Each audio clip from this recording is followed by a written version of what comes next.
Hello and welcome back to the channel.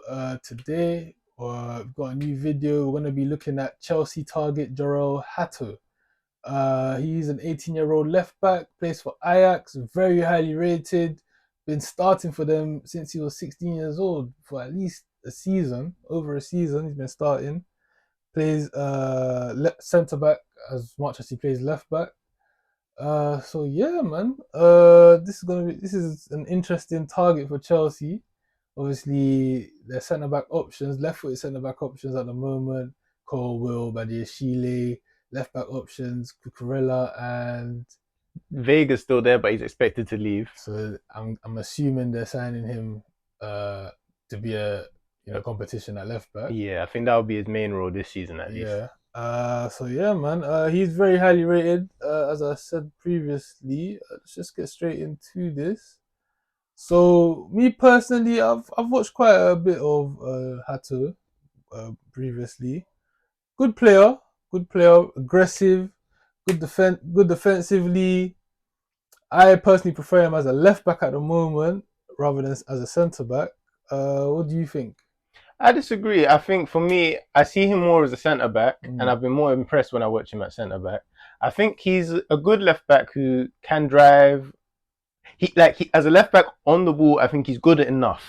Okay. Good enough to play for a team and not hinder you. Good enough to drive forward, and he can do a little bit of everything. So that's very positive because he can underlap. He can play as a more traditional fullback. Yeah. But he's not great in the final third. He's quite limited there actually, Okay. and I would say his passing is good but not amazing. Okay. So I'm assuming signing him. I think Ajax are asking for is it 60 million euros Yeah, for around Hato? 60 million. I'm not. Around I think 60 million the asking euros. price may be dropping now. So he's definitely one for the future. Yeah, That fee definitely gonna be, you know, expected to have some sort of impact now. You think he's ready to be a starter for them now? I think I would expect him to come in initially on the bench as a backup for Cucurella. But if he did have to start for a stretch of games, yeah, I think he's good enough. As you said, 2 years now in the first team, so Yeah. he was a starter at 17, which is always a great Mm-hmm. sign. Um, He's got the experience. Forget yeah, about his age. He's yeah, got the yeah, experience. definitely.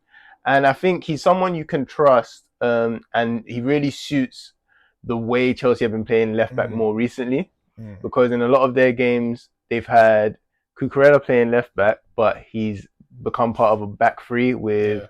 Colwill and another right centre back, maybe Chalobah. Yeah. So if he's in that role where he's coming more inside, he gets to concentrate more on the stuff he's good at, in my opinion. Mm, Um, he can defend out wide, which he's good at. mm-hmm. He can drive into more central areas rather than having to go Yeah. on the As you can overlap. see right there. Yeah, you see, he's good at that, and that's good execution as well. Yeah. Um, I think if I was even criticizing anything on the ball, it's being harsh because for most defenders he's a high level on the ball. He's a very good all rounder. He can pass, he can drive, he can do all the basics that you need on the ball, Mm. and But he's you above that even. and I'd you say. still think his defensive attributes are what stand out. I think I think you know what it is. I think maybe I could phrase it a different way. I'd say in as a centre back, I see a path for him being a truly world class player. Mm, I'm not sure I see that at left back, and I okay. think that's what the difference is. Maybe right now in 2025, I'm more comfortable playing him at left back in a system like this anyway. Yeah. But Yeah. if you were asking him to do a lot of overlapping and stuff like that, Okay. then I wouldn't be too comfortable with him Yeah. playing left back. I can't say I disagree with that point. But yeah, man. Like Chelsea, this window, they've been relentless. Yeah. They've been relentless for the last 2 years, It's two really. years. I would say it started about 2 years ago. I think they made maybe one or two mistakes in the window in 2023, but Yeah. all their other mistakes pretty much have been before that, prior Yeah. to that. Yeah. Because Yeah, now they're addressing, the depth issue. yeah. They're And not gonna have any worries when there are any injuries, especially with this signing. we're talking about a squad here now where the whole squad is full of genuinely potentially top players. Yeah, In in a multiple positions Yeah. as well. A lot Hmm. of them. Cole Palmer, top as a 10, top on the right as well. Yeah. This Esteval, guy, same. Esteval, top on the right, top as a 10. Neto, top on the he's good on the right, good on the left. They're all versatile players, you know, and it's scary to be It honest. really is. I see. You know, I can foresee it. Let's say they are playing, you see, something like that. Yeah, He doesn't have to go to ground, but he does go to ground successfully as well. yeah. You know, I would trust him defensively, I'd say, rather than I'm wowed Mm-hmm. defensively. But yeah, if you are gonna play this formation as and you're Maresca in the long term, where it kind of drifts into a back three, and I could see Colwell being at home as a central centre back, a Champong being the right centre back, that's like the perfect role for him Yeah, because he's a centre back who you really want to use his ball carrying just abilities. driving through Yeah. the middle. And then him as the left centre back, but really left back.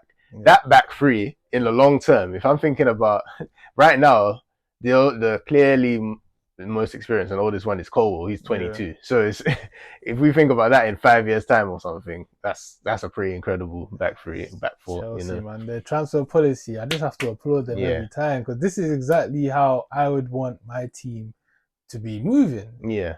I genuinely think this is something we haven't really seen the scale of it, the scale of the Yeah. recruitment, and it's I think their hit rate has been actually really impressive. When was their last bad signing? The last bad one, in my opinion, I would say you could argue last summer, Dewsbury Hall.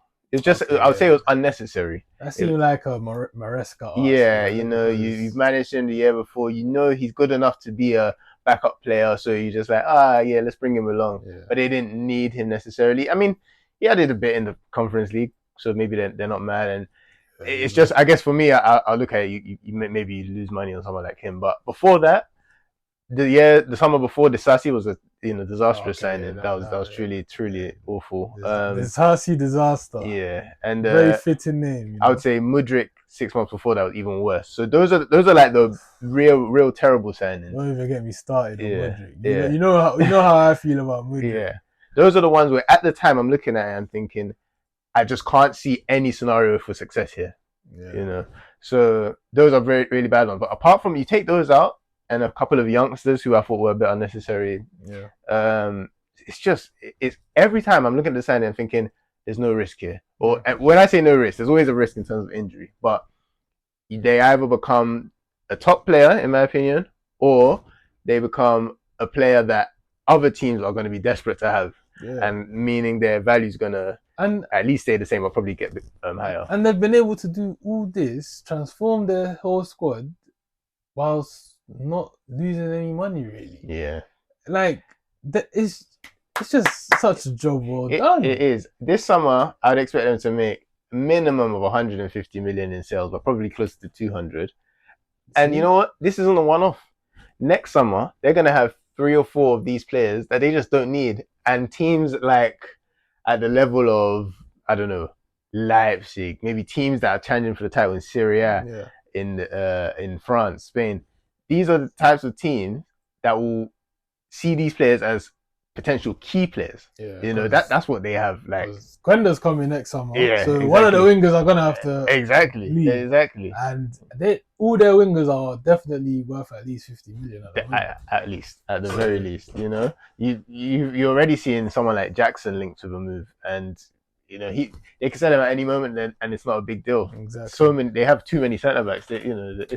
It's kind of scary. Yeah, like, it's scary. Yeah. They need to turn the resources into results. Yeah, now, and I think in their timeline when they started things, I think they would have been aiming to now start becoming more successful. You know, I think this is probably on track. Yeah. So if this is the season where they enter the title race, which is what I expect, then this is going swimmingly. This is man. So back to Hato. Obviously you mentioned you do prefer him as a centre back because you feel like he could become world class as a centre back. So at left back, what do you think he is lacking? It's mainly the stuff in the final third and the mid, not just final third, but in the opposition's half. Okay. So he can. So he wouldn't be like your traditional attacking fullback. No, and I don't think he's got the skill set to ever be that. That's my Okay, opinion. he's got the athleticism to get up and Definitely, down the yeah. pitch. You know. So you can still use him kind of in that full attacking fullback role where you do the basics of it, but then I feel like when the ball gets to him in those areas, it's not going to be as his end product won't be as consistent as you want from a Mm, top attacking left back. He's never going to have what Nuno Mendes or Balde, yeah, Alfonso Davis, what they have in the final yeah. third. So that will stop him from being a truly top class left back in my opinion. But as a centre back, I see he's a bit more. But if he's playing centre back sometimes, left back sometimes, that suits him as well. Yeah, definitely, definitely. But yeah, man. This would be a yeah, man. Another statement of intent from Chelsea. This signing would be. Mm-hmm. He's only 18 years old, but bags of experience. Yeah. Yeah, man. He carries the ball. He's calm on the ball.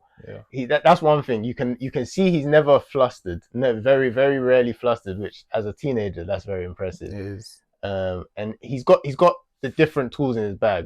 When someone presses him, he can dribble out of pressure or he can pass, and well enough as I say at both. So you know, I think Mm. sometimes there's a tendency to compare him to Timber, who was at Ajax before. I'm not sure he's that special. I don't think he is. I don't think he's that special, but I think he's not too far, and it's a testament to Ajax's academy to Yeah, produce it definitely you is, know man. another player so multifaceted, such a wide skill set. Yeah, man. It definitely needs to be looked into what they're doing over there Yeah, because to produce so many, like you said, versatile like players who are like very good in so many different roles and positions. It's very rare. yeah, It's very rare. and you They've, can they've see been doing this for decades as well. exactly. So I think they definitely ask these players to play in different roles when they're coming up the youth yeah, ranks because you can see he looks comfortable in different areas of the pitch. Like, yeah, but yeah, I think if he ever did play, as I said, as the left of a back three somewhere, mm-hmm. That would be that's like his perfect. perfect role. That's where I don't know what I say this thing. We've never really seen a real world class team with 11 world class players in that formation with a Mm, three at the back formation in the modern game. So mm. I would really like to see someone like him there. He's one of those few players. He's so good at both. Where you maybe at centre back you won't get the full Jorrel Hato, and at left back you won't get the full Jorrel Hato. But in that role you get everything. Understood, understood. That's why I do feel like he would excel at Chelsea, considering they a lot of the time they have the inverted fullback. I think he'll be very good in that role. But yeah, it would be a good signing for Chelsea. Considering the age, definitely resale value there as long as Yeah, he can stay injury free and continue to develop. Any final thoughts? I just think this is a very good transfer window looking like. Had to added to potentially Simmons as well as Gittins, Delap, Yeah, and Pedro. That's pretty impressive. yeah, very impressive. Chelsea. Uh, you think they could? I definitely think they can challenge for the title, but I think they will. they will. I'll be shocked if they don't. I'm going that far now. Okay, Yeah. well, you heard it here first. But yeah, thank you for watching. Like, subscribe, share as well if you like, and stay tuned because we will be releasing more content. Yeah.